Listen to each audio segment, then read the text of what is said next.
Dobrodošli u Digin Digital, službeni podcast projekta Arheodigit, sufinanciranog od strane Europske unije u sklopu programa Interreg Italija-Hrvatska. Ja sam Izabela Del Vecchio, a moj današnji sugovornik je redoviti profesor dr. znanosti Mauro Dujmović. Profesore, dobro nam došli. Dobar dan i lijep pozdrav svima. Evo za početak, možete li nam reći, krenimo od jednog praktičnog izazova. Kako hrpu drevnog kamenja učiniti zanimljivom turistu pomoću lokalnog recepta i narodne legende? To je jedno od ključnih pitanja kojima se sam projekt bavi. Dakle, kako pretvoriti gomilu kamenja, ono što obični posjetitelji na prvu ruku i doživljavaju, u jednu cjelovitu priču koja ima svoj početak i neko svoje trajanje. Dakle, odgovor je prilično jednostavan. Danas, kada govorimo o današnjoj ekonomiji, kada govorimo o navikama potrošača, kada govorimo i o tržištu, suvremeni potrošač navikao na neke nove stvari, ima neke nove potrebe i jednostavno on osjeća da mu nije dovoljno samo pružiti informaciju. Dakle, arheološko nalazište kao takvo nije više dovoljno ograditi, dakle zaštititi od nekog potencijalnog vandalizma. Nije dovoljno samo to nalazište zaštititi od vremenskih neprilika i postaviti jedan panel, kao što je to možda nekada i bilo dovoljno. Današnji posjetitelj, današnji potrošač, a pričamo o potrošaču kada pričamo o arheološkim nalazištima, kada pričamo o tržištu, kada pričamo o muzejima, jednostavno ima izraženu potrebu za nečim više. Dakle, traži se na neki način emocionalna povezanost između posjetitelja i samog arheološkog nalazišta, odnosno ključno je pitanje kako ostvariti tu emocionalnu povezanost. Zašto emocionalna povezanost? Ona je bitna zbog toga jer na taj način potrošač se lakše povezuje sa samim nalazištem, sa samim lokalitetom i ta emocija mu daje priliku da se uživi u ono što vidi ispred sebe i da uroni, da tako kažemo, u sam lokalitet, odnosno u njegovu prošlost.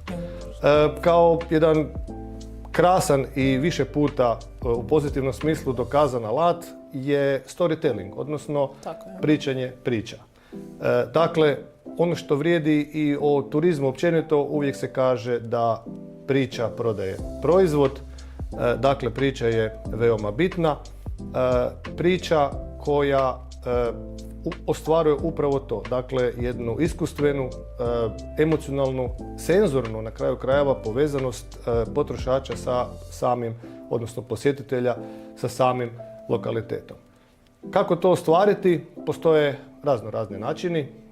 Najčešće su to, ili najljepše kad su to vođene ture, dakle kada imate nekog živog sugovornika recimo u obliku ili u liku vodiča, koji će vam na jedan intrigantan, zanimljiv, dramaturški čak način ispričati jednu priču. Dakle, možda neki natpis koji sadrži neke znanstvene činjenice o samom lokalitetu je poželjan.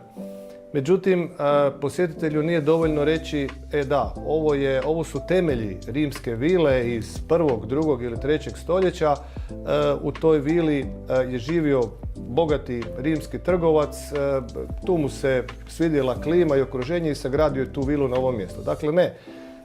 Treba ispričati priču kroz oči svakodnevnog ili kroz prizmu svakodnevnog života i kroz život tog stanovnika, odnosno stanovnika te vile koja je otkrivena na tom nekom mjestu. Dakle, trebalo bi početi priču na jedan živopisan način i možda uputiti posjetitelje na to da se pokušaju zamisliti vrijeme 1. stoljeća kada nije bilo tehnologije, u stvari tehnologija nije uopće postojala. Tako, nego su ljudi živjeli u suživotu s prirodom. Taj bogati rimski trgovac probudi se ujutro u 7 sati, njegova supruga mu skuha čaj, jer kava još u to vrijeme nije bilo. uživa u cvrkutu ptica, u divnom pogledu na more i onda doručku jedan tipični rimski doručak. Evo, recimo, i onda se normalno na kraju takve vođene ture bilo bi dobro onda posjetitelje upoznati sa tim nekim sastojcima, odnosno tim nekim jelima koje datiraju iz tog doba i možda im poslužiti jedan takav doručak, čime se ostvaruje upravo to, ostvaruje se ta emocionalna, odnosno senzorna povezanost posjetitelja sa lokalitetom i njegovo bolje uranjanje u prošlost. Pri čemu je isto tako, usudio bih se reći da je i vizualizacija jako bitna. Vrlo je važna, ali ona ne smije biti tehnologija, da, digitalna tehnologija svakako, ali ona ne smije biti svrha sama po sebi, nego trebala biti jedna ekstenzija tog narativa, odnosno tog pričanja priče. Dakle, neka digitalna rekonstrukcija je samog lokaliteta jako poželjna, pogotovo kad govorimo o mlađim generacijama posjetitelja koje te generacije su okružene vizualnom kulturom, uranjeni su u vizualnu tehnologiju i vole da im se to predoči na jedan njima prihvatljiv način. Ono što bi još tu istaknuli, što je jako bitno, a što je jedna potencijalna opasnost storytellinga, odnosno pričanja priče ili pričanja priča, je da taj narativ ne smije biti suhoparan. Dakle, treba priču ispričati na jedan posjetitelju prihvatljiv, živopisan, doživljajan način, kroz prizmu običnog svakodnevnog života, jer na taj način se taj posjetitelj lakše identificira sa svakodnevnim životom kojeg su ljudi vodili u to doba. Da ne pričamo samo nekim istaknutim pojedincima iz tog doba, nego da se ipak do običnog posjetitelja spustimo na razinu svakodnevnog života stanovnika tog grada, mjesta ili tog nalazišta i da taj način da ostvarimo lakši oblik povezanosti, odnosno kad govorimo o doživljajima, stupanj, tako ili intenzitet uranjanja u sam doživljaj ili iskustvo.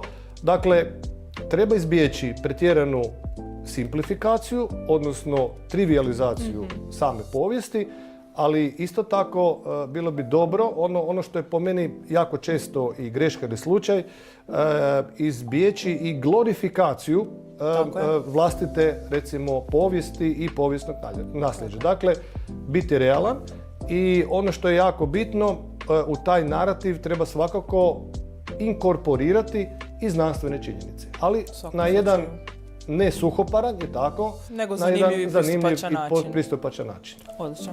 Evo sad upravo ga ste spomenuli, znači običaj i važnost tog narativa i prezentacije samog tog narativa prema posjetiteljima. Možete li navesti neki primjer dobre prakse gdje se zapravo narativ priča, običaj i atmosfera samog prostora potpuno primijenila na način na kojima ljudi, na pristupačan način posjetiteljima i zapravo gdje oni na neki način doživljavaju stvaran život tog arheološkog parka? Da, ovo vaše pitanje je isto tako jedno ključno pitanje. Evo, ono što mi prvo pada na pamet, recimo, jesu Pompeji. Naravno, dakle, Pompeji koji su jedno nalazište koje je samo po sebi veoma fascinantno, ne samo zbog stupnja konzervacije, odnosno čuvanosti, nego i zbog same veličine. Dakle, čim se vi tamo pojavite, čim vi vidite taj grad, vi shvatite da je to u ono vrijeme bilo nešto veliko, da je to grad u kojem su živjeli ljudi, da je to jedan prostor u kojem su ljudi provodili svoje svakodnevne živote i ti životi su nažalost tragično završili, je tako, zbog te erupcije vulkana koja se dogodila u to neko doba. Međutim, ono što je jako dobro, to je upravo po meni, to je upravo ta činjenica da je u Pompejima u svakoj ulici, dakle u svakom kutku, vi možete u stvari iskusiti i vidjeti kako su ljudi živjeli svoje svakodnevne živote. Znači, naglasak je na svakodnevnim aktivnostima, na slobodnom vremenu, na hrani kojom su se hranili i poslovima kojima su se bavili. Dakle, to je veoma bitno. Nedavno su otkrili i čak i jedan, ne znam kako bi to nazvali, fosilni leš, je tako, doktora koji je sa svojom opremom bježao pred erupcijom. Evo, dakle, samo otkriće je veoma fascinantno, a da ne govorimo o drugim otkrićima, poput otkrića radnika koji su u trenutku erupcije radili na fasadi jedne kuće i stotine drugih priča koje su se tamo događale, koji arheolozi uspješno otkrivaju, uspješno konzerviraju i uspješno prenose svim onima koje to zanima. Ono što je jako dobro je da lokalitet nije konzerviran, nego je on dat na korištenje, odnosno tvorenje za posjetitelje.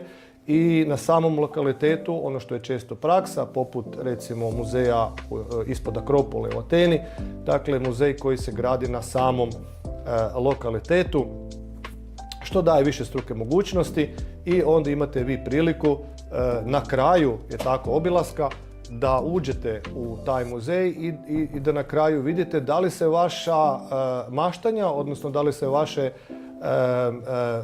kreacije, da li se vaša imaginacija onome što ste vidjeli u stvarnosti poklapa sa vizualnim, tehnološkim rekonstrukcijama samoga mjesta. To je onako na individualnoj razini veoma zanimljivo usporediti da vidiš koliko ti mašta dobro funkcionira i koliko se to dobro uspio zamisliti. Dakle, to je srž, to je poruka svega.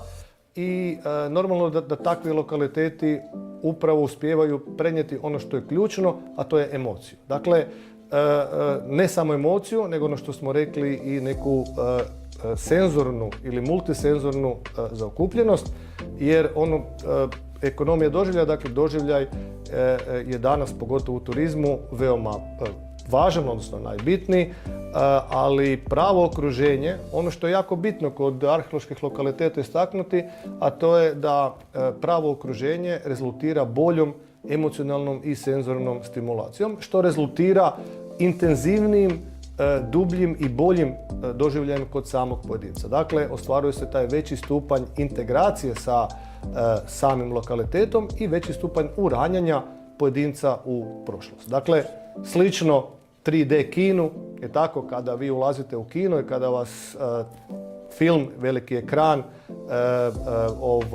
digitalno okruženje, digitalni zvuk, kada u potpunosti zaokupe vaše osjetila, vi izađete iz kina nakon 2 sata gledanja filma i treba vam nekih 5 minuta da se vratite u stvarnost. To je cilj muzeja, to je cilj arheoloških lokaliteta, a danas su muzeji tvornice doživljaja. Dakle, danas muzeji u nekom klasičnom, analognom smislu, ako si zamislimo neki muzej iz 1980. godina, više kod publike ne prolaze. Dakle, takvi muzeji u pravilu bivaju slabo ili nikako posjećeni, jer nove generacije normalno da pate i od smanjenog raspona pažnje, i mlađim generacijama je jako teško zadržati pažnju, tako da stvarno ta priča mora biti jasna, kratka, mora biti sažeta, mora biti vizualna i poput nekog sadržaja kojeg oni mogu vidjeti na TikToku, recimo. Znači njima paše taj, tako, na društvenim mrežama, paše im taj brzi i naglašeno vizualni sadržaj. I zato je tu storytelling, odnosno pričanje priče je veoma bitno u kombinaciji normalno sa digitalnom tehnologijom koja ostvaruje upravo ovo što smo istaknuli. Dakle, pravo okruženje rezultira jedinstvenom, senzornom i emocionalnom stimulacijom. Dakle, možemo reći da takav proizvod i usluga rezultira jedinstvenim životnim iskustvom. Dakle, svatko ima priliku da to na neki svoj način iskusi, ali tehnologija u kombinaciji s pričanjem priča omogućava upravo to da očekivanja posjetitelja ne samo da budu zadovoljena, nego da budu i nadmašena. Drugi primjer kojeg se mogu isto tako sjetiti, osim ovih interaktivnih muzeja koji vas, čim uđete u muzej, one vas uvuku u svoju priču. zato i postoji interaktivni muzeji. Dakle, nema te distance između eksponata i posjetitelja, nego eksponat i posjetitelj postaju jedno. Uvijek je u pozadini uvijek neko priča, dakle, vas muzej vodi kroz jednu priču do konačne poante. I takve priče jako dugo ostaju u sjećanju. Dakle, doživljaj ima jednu veliku kvalitetu, a to je da se dobar doživljaj jako dugo pamti. Dakle, vi možete kupiti neki materijalni proizvod, dođete kod kuće, recimo suvenir, stavite ga na policu i zaboravite za nekoliko dana da ste to uopće kupili, da to uopće postoji, ili slikate sliku pa je maknete ne više u album, nego je pohranite u neku datoteku, u neki fajl i tu sliku ne pogledate nikad više u životu jer imate 1000 takvih slika. Međutim, ono što vam ostaje u mozgu, ono što vam ostaje u glavi, ono što vam ostaje u mislima, to je doživljaj, to je to sjećanje na taj posjet tom nekom lokalitetu ili muzeju. Ono što je isto tako jako dobro, a na tragu je ove ekonomije doživljaja, to je da se ti lokaliteti sve više, pogotovo ako su dobro očuvani, da se sve više koriste kao pozornice za različite oblike izvedbenih umjetnosti. Jako dobar primjer toga je recimo Istrin Spirit, koja se u Istri pod pokroviteljstvom Istarske županije počela organizirati i održavati prije, evo, možda i 10-ak i više godina. Dakle, radi se o tome da se lokalne legende uprizoruju na tim nekim istaknutim lokalitetima koji se nalaze u Istarskoj županiji. A koliko ja znam, zadnje što se sjećam bilo je 9 ili 12 takvih lokaliteta. Dakle, imate, ne znam, lokalitet poput Svetionika u Savudriji, lokalitet poput Dvigrada u Kafanaru, lokalitet poput dvorca, odnosno kaštela u Savičenti, gdje i profesionalni glumci i amaterski glumci u suradnji sa dramaturzima kreiraju, odnosno utjelovljuju lokalne priče i legende na pozornici. I ono što je tu bitno istaknuti, a to je da su te predstave interaktivnog karaktera. Dakle, u svakom segmentu predstave nastoji se posjetitelje, promatrače, aktivno uvući u svoju izvedbu, tako da oni više nisu samo pasivni promatrači, već postaju aktivni sudjelovatelji te predstave. Te predstave su imale ogromnog uspjeha. One su se izvodile na 3 svjetska jezika, što nije lako, što je veoma zahtjevno za samu organizaciju, izvedbu i uprizorenje. I ono što je jako dobro kada govorimo o emocionalnoj i senzornoj stimulaciji, a to je da u pravilu na kraju tih kazališnih komada, predstavi, performansa, izvedbi, nazovimo ih kako god želimo, uvijek se posjetitelje počasti sa jelima koja su spremana na tradicijski način, odnosno koja imaju veze sa tim razdobljem iz kojeg je održana predstava. I to se pokazalo kao savršen recept za uspjeh. Koliko se ja sjećam, karte čak i nisu bile jeftine, ali su takvo uprizorenja, takve predstave uvijek su bile rasprodane bez ikakvih problema i uvijek su se nalazile na itinerarima, recimo putničkih agencija, hotela i tome slično. Dakle, jedan jako dobar spoj odlično sačuvanog, prezerviranog lokaliteta koji služi kao pozornica za neku prizorenje, za neku izvedbu. Recimo, sjećam se Dvigrada i izvedbe Morganovog blaga. Dakle, postoji jedna legenda da je gusar Morgan u neko davno vrijeme tamo sakrio neko blago i evo, to je jedna legenda koja se održala u narodu. Ono što možda do sad nismo rekli, i to je bitno, dakle, bitni su i pripadnici lokalne zajednice koje bi na neki način trebalo aktivno uključiti, tako je, kako bi oni ispričali te svoje priče i legende koji su dijelom usmene predaje. Nemojmo zaboraviti da je usmena predaja jedan važan dio književnosti. Dakle, usmena predaja prethodi pisanoj književnosti i smatra se isto tako veoma važnim segmentom književnosti. Dakle, usmena predaja koja jako puno govori o identitetu, o tradiciji, o običajima, o možda nekim narodnim vjerovanjima, možda, ja bih rekao, i narodnim mudrostima. I onda je to jako lijepo kada možete prenijeti na pozornicu i kada vi, pogotovo strane turiste, upoznate sa tim nekim segmentima vaše kulture, vašeg identiteta i vaše gastronomije, jer ono što smo rekli na početku, današnji turist, pogotovo turist kojeg bi možda mogli nazvati kulturnim turistom, a on definitivno je ako posjećuje takve manifestacije, njega zanima upravo to. Njega zanima lokalna kultura, lokalna tradicija, lokalni običaji i lokalna gastronomija. Dakle, imamo jednog turista kojeg ne možemo nazvati masovnim turistom, možemo ga nekako svrstati u više onaj dio nekog individualnog turista koji uz more i sunce, naravno, to će uvijek biti naši glavni proizvodi, ali uz more i sunce traži nešto novo, nešto više. I takve manifestacije njemu dolaze kao odlična prilika da zaokruže svoj dan ili svoj odmor u našoj destinaciji, a željni su upoznavanja sa lokalnom tradicijom, kulturom i običajima i željni su otkrivanja novih gastronomskih, da tako kažemo, okusa, tradicija i spoznaja na kraju krajeva. Dakle, to je ono što je bitno i normalno uz upotrebu digitalne tehnologije koja je uvijek tu, koja je uvijek pri ruci, igra svjetle sjene, savršen zvuk i tome slično.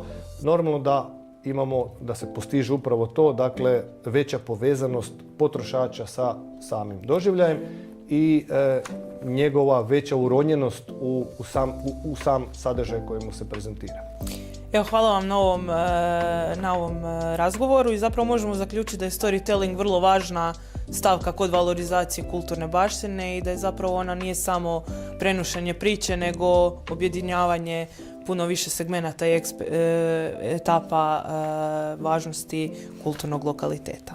Apsolutno, i to smo pokušali i kroz sam projekt dokazati. Dakle, naglasili smo važnost povezivanja storytellinga, dakle pričanje priča sa upotrebom novih tehnologija kao jednog važnog alata povezivanja i stvaranja te emocije kod posjetitelja. Dakle, samo jedno bez drugoga ne, ali jedno s drugim da. Ali uvijek treba paziti da to bude u nekoj ravnoteži, u nekom balansu.